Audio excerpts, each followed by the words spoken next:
TRS పార్టీకి రోజు రోజు పెరుగుతున్నటువంటి ఆదరణ చూసి ఓర్వలేక బీజేపీ నాయకులు ఫ్రస్ట్రేషన్కు లోనై ఒక దళిత ఎమ్మెల్యే క్రాంతి కిరణ్ గారిపై దాడికి ప్రయత్నం చేయడం అత్యంత హేయమైనది. దీన్ని చాలా తీవ్రంగా ఖండిస్తూ ఉన్నాం. ఈరోజు బీజేపీ నాయకులు క్రాంతి కిరణ్ గారు ఉంటున్నటువంటి స్థలానికి వెళ్ళి వారుంటూ భోజనం చేసేటువంటి సమయంలో వారిపైన దాడికి పాల్పడ్డారు. అంతకు 15 నిమిషాల క్రితమే పోలీసులు వెళ్ళి పూర్తి స్థాయిలో సోదాలు చేసి అక్కడ ఎలాంటి ప్రచార సామాగ్రి లేదని వెళ్ళిపోయిన తర్వాత వీరి దాడికి పాల్పడడం అనేటువంటిది వారి యొక్క ఫ్రస్ట్రేషన్ను సూచిస్తూ ఉంది.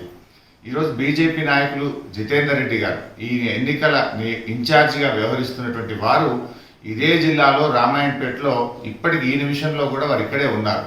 వారిని ఎవరైనా అడ్డుకున్నారా?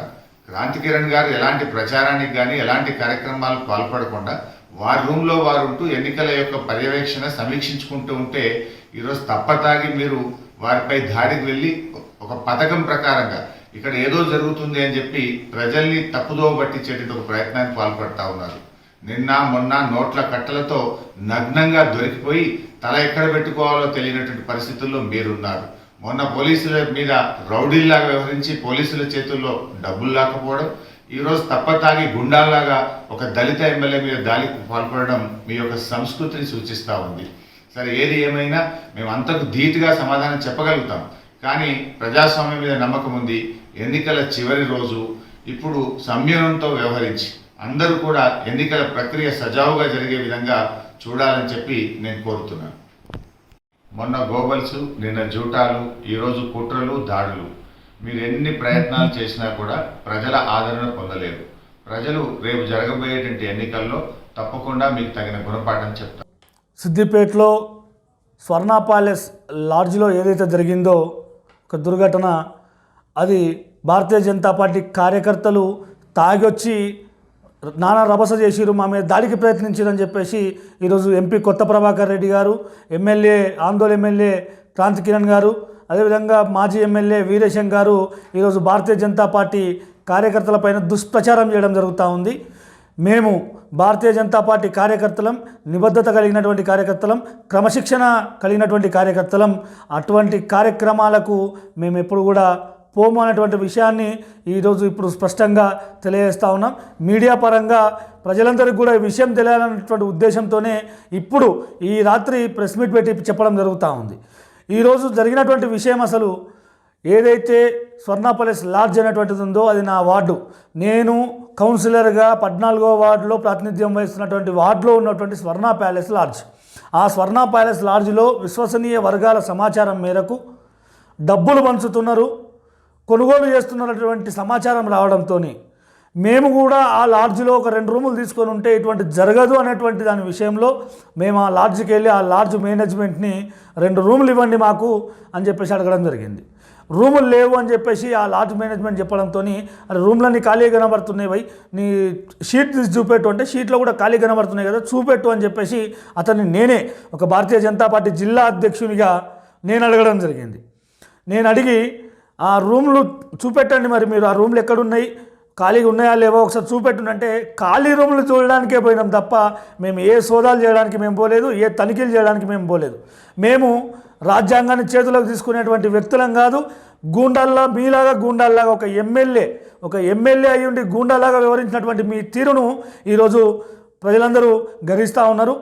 ఈరోజు ఆ రూములు ఇవి ఖాళీ ఉన్నాయా, ఇవి ఖాళీ ఉన్నాయి కదా అని చెప్పేసి చూపిస్తున్న తరుణంలో వాళ్ళే డోర్ తీసుకొని వచ్చేసి రాను చెకింగ్కి వచ్చిరా, మీరు చూసుకుంటారా మా దగ్గర ఏముందో అదే అని చెప్పేసి దాడికి దిగినటువంటి విషయం ఈరోజు ప్రజలు చూస్తున్నారు. అక్కడ సీసీటీవీ ఫుటేజ్లు కూడా ఉన్నాయి.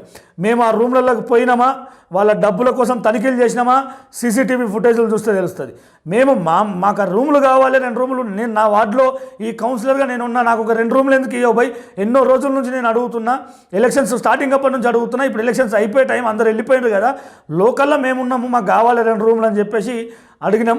ఎందుకు అడిగినామంటే దాంట్లో కూడా అక్కడ మేమున్నట్టయితే ఎటువంటి డబ్బుల పంపిణీ జరగదు, జరిగితే కూడా మేము ఇమీడియట్లీ కంప్లైంట్ చేయొచ్చు అన్నటువంటి కాన్సెప్ట్తోనే మేము అక్కడ రూమ్లు అడిగినాం. ఆ సందర్భంలో రూమ్లో తప్పదాగుతున్నటువంటి ఎమ్మెల్యే చంటి క్రాంతి కిరణ్ గారు బయట కురుకొచ్చి నా చేయి పట్టుకొని రారా చూసుకుందా అంటే, అరే నేను ఒక జిల్లా అధ్యక్షుని పోయి దేనికి ఎందుకు వాగ్వాదం పెట్టుకుంటున్నారు మీరు, జిల్లా అధ్యక్షుని పోయి ఏందిరా నా రూమ్లోకి వచ్చి చూస్తాం అంటే, నీ రూమ్లోకి ఎక్కడ వచ్చినా నేను బయటనే నిలుస్తున్నా, మీరు నా చేయబట్టి గుంజిన క్రమంలోనే వాగ్వాదం జరిగింది. మా కార్యకర్తలు మా అధ్యక్షుని చేయి ఎందుకు బట్టి గుంజుతున్నాం అని చెప్పేటువంటి విషయాన్ని మా కార్యకర్తలు స్పష్టంగా అడగడంతో అక్కడ ఉన్నటువంటి అనుచరులు ఎక్కడ మేము ఇది చేస్తామో అన్నటువంటి భయంతో మా మీద దాడికి దిగారు. ఆ దాడి ఏ విధంగా కొనసాగిందంటే, మేము లాబీలోనే ఉన్నాం, మేము ఏ రూమ్లోకి ఎంటర్ కాలేదు, ఏ రూమ్లో చెకింగ్కి చేయలేదు, మేము లాబీలోనే ఉన్నాం. ఆ లాబీలోనే వాళ్ళందరూ వచ్చి ప్రతిఘటన చేసిర్రు, దాడికి దిగిర్రు, పిడిగుద్దులు గుద్దిర్రు, ఒక వీధి రౌడీలాగా ప్రవర్తించిండు ఆ ఎమ్మెల్యే. ఈరోజు మా మీద మేమే దాడికి దిగినాం అనేటువంటిది వాళ్ళు చూపిస్తూ ఉన్నారు. ఒక్కసారి అధికారులు నిష్పక్షపాతంగా ఈరోజు అక్కడ ఉన్నటువంటి పోలీస్ వ్యవస్థ మీద నమ్మకం లేకనే ఈరోజు మా రాష్ట్ర అధ్యక్షులు బండి సంజయ్ గారు సిద్దిపేటకు వస్తున్న క్రమంలో అక్కడ ఉన్నటువంటి సిపి చేసినటువంటి దౌర్జన్య కాండను దేశం మొత్తం చూసింది. ఏదైతే రఘునందన్ రావు గారు మా ఎమ్మెల్యే అభ్యర్థి వారి ఇంటిపైన దాడి చేసి లాఠీ చార్జ్ చేసినటువంటి సంఘటనను ప్రపంచమంతా చూసింది. ఈరోజు జరిగినటువంటి విషయంలో అనవసరంగా మా మీదనే దాడికి పాల్పడి మేము ప్రతిఘటించినాం, మేము దాడి చేయలే, ప్రతిఘటించినాం. ఆ దాడి నుంచి మమ్మల్ని కాపాడుకోవడానికి ప్రతిఘటించి అక్కడి నుంచి వచ్చేసినాం. ఈరోజు పోలీసులకు కేసు పెట్టేటువంటి పరిస్థితి కూడా లేదు, మా కేసులు తీసుకునేటువంటి పరిస్థితుల్లో కూడా పోలీసు లేదు. కాబట్టి ఏదైతే ఎన్నికల అబ్జర్వర్గా వచ్చిరో ఆ వాళ్ళకే మేము ఈ కంప్లైంట్ని మేము సబ్మిట్ చేస్తూ ఉన్నాం, వాళ్ళకే కంప్లైంట్ చేస్తూ ఉన్నాం, వాళ్ళ పైన చర్యలు తీసుకోవాలి. ఇవాళ మోడల్ కోడ్ ఆఫ్ కండక్ట్ సిద్దిపేటలో అమల్లో ఉన్నప్పుడు, సిద్దిపేట జిల్లాలో అమల్లో ఉన్నప్పుడు, ఒక సిద్దిపేట జిల్లాలో ఒక నియోజకవర్గం దుబ్బాక నియోజకవర్గంలో ఎన్నికలు జరుగుతున్నప్పుడు బయట నుంచి వచ్చినటువంటి ఆందోళన నుంచి వచ్చినటువంటి ఎమ్మెల్యేకి సిద్దిపేటలో ఏం పని, తొగుట ఇన్ఛార్జిగా ఉన్నటువంటి క్రాంతి కిరణ్ తొగుటకు సంబంధించినటువంటి మండలంలో ఉన్నటువంటి నాయకులకు డబ్బులు సరఫరా చేయడానికే ఈరోజు సిద్దిపేటలో నీ ఆందోళన ఎంత దూరం, తిప్పి కొడితే 50 కిలోమీటర్ల దూరం లేదు, నువ్వు సిద్దిపేటలో ఉండాల్సినటువంటి అవసరం ఏముంది? నకిరేకల్ మాజీ ఎమ్మెల్యే వీరేశం గారు సిద్దిపేటలో ఉండాల్సినటువంటి అవసరం ఏముంది? మీరందరూ ఇక్కడ ఉండి డబ్బులు పంచడానికే ఈరోజు సిద్దిపేటలో ఉన్నారు. సిద్దిపేట వాస్తవ్యుని నేను, ఆ వార్డు కౌన్సిలర్ని నేను అక్కడికి వెళ్ళకూడదా? నేను అక్కడ ఉండకూడదా? మీరెందుకు ఉంటారు, నేను ఎందుకు ఉండకూడదు?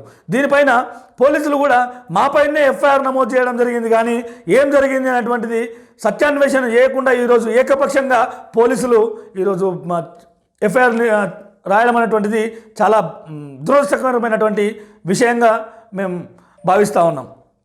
మీరు ఓపెన్ సవాల్, నేను తాగి ఉన్నానా, నువ్వు తాగి ఉన్నావా? ఇప్పుడు నా ఫోన్ ఆన్లోనే ఉంది, నాకు ఎవరైనా సరే రండి పోదాం, చెకింగ్ చేయించుకుందాం, నేను తాగున్నట్టుంటే దేనికంటే దానికి, అదే మీరు తాగినట్టుంటే మీ ఎమ్మెల్యే పదవికి రాజీనామా చేస్తారా అని చెప్పేసి ఈ సందర్భంగా నేను అడుగుతా ఉన్నాను మిమ్మల్ని. ఎందుకు లేనిపోనిది, ఎందుకు అనవసరమైనటువంటి దుష్ప్రచారాలు? దాడికి దిగింది మీరు, దాడి చేసింది మీరు, పిడిగుద్దులు గుద్దింది మీరు, ఈరోజు ఫోన్లు గుంజుకొని పలగొట్టింది మీరు. మీ అంతలో మీరే మళ్ళీ ఆ గ్లాసులతో ఏలు కట్ చేసుకొని ఆ రక్తాన్ని అంతా చిందతట్టు చేసుకొని ఈరోజు చిలువలు వలవలు చేసి మీరు దాన్ని చూపిస్తూ ఉన్నారు. ఇది చాలా ప్రజాక్షేత్రంలో జరిగేటువంటి దాంట్లో ఇది చాలా దురదృష్టకరమైనటువంటి రోజు, చీకటి దినం ఈ రోజు అనేటువంటిది నేను స్పష్టంగా తెలియజేస్తా ఉన్నా.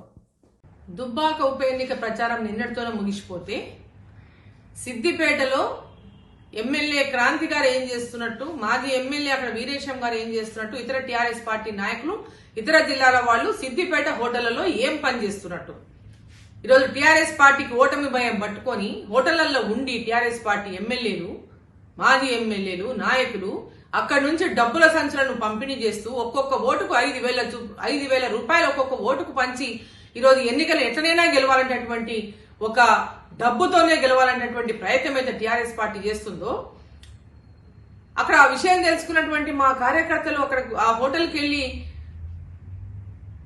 ఆ హోటల్ చూడడానికి వెళ్ళినంత మాత్రాన వాళ్ళ మీద దాడి చేసి తిరిగి మా మీద దాడి చేయడానికి వచ్చినని చెప్తున్నటువంటి ఎమ్మెల్యే స్పష్టంగా కనిపిస్తా ఉంది. అని ఏ విధంగా దాడి వాళ్ళ మీద ఉరుకుతున్నాడు, వాళ్ళ మీద ఉరుకుతున్నాడు.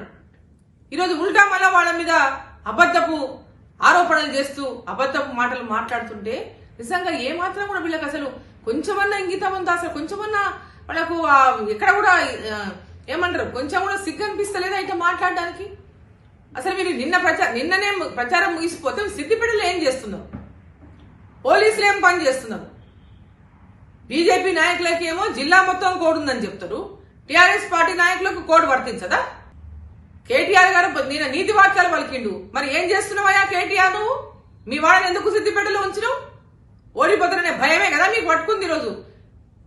ఓటమి భయంతోనే ఏదో రోజు ఒక్కొక్కరికి 5,000 రూపాయల నోట్లు 5,000 ఒక్కొక్కరికి 5,000 రూపాయలు ఇచ్చి ఓట్లు కొనడానికి ఇది ప్రయత్నం చేస్తుంది మీరు. ఎందుకయ్యా మీ ఎమ్మెల్యేలు అక్కడ ఉండి ఎందుకు డబ్బులు సంచులు పంచుతున్నారు, ఎందుకు చెక్కులు పంచుతున్నారు, ఎందుకు మా కార్యకర్తలకు ఫోన్ చేసి బెదిరిస్తున్నారు? ఇమ్మీడియట్ గా ఎన్నికల సంఘం, పోలీస్ అధికారులు, అక్కడ ఉన్నటువంటి టీఆర్ఎస్ ఎమ్మెల్యే పైన కానీ, మాజీ ఎమ్మెల్యేల పైన కానీ, టీఆర్ఎస్ నాయకుల పైన కానీ, ఆ జిల్లా వాళ్ళు కానీ వాళ్ళందరిపై కూడా ఎంబడే చర్యలు తీసుకోవాలి. వాళ్ళ మీద పోలీస్ కేసులు పెట్టాలా, వాళ్ళు ఇమ్మీడియట్ గా యాక్షన్ తీసుకోవాలి.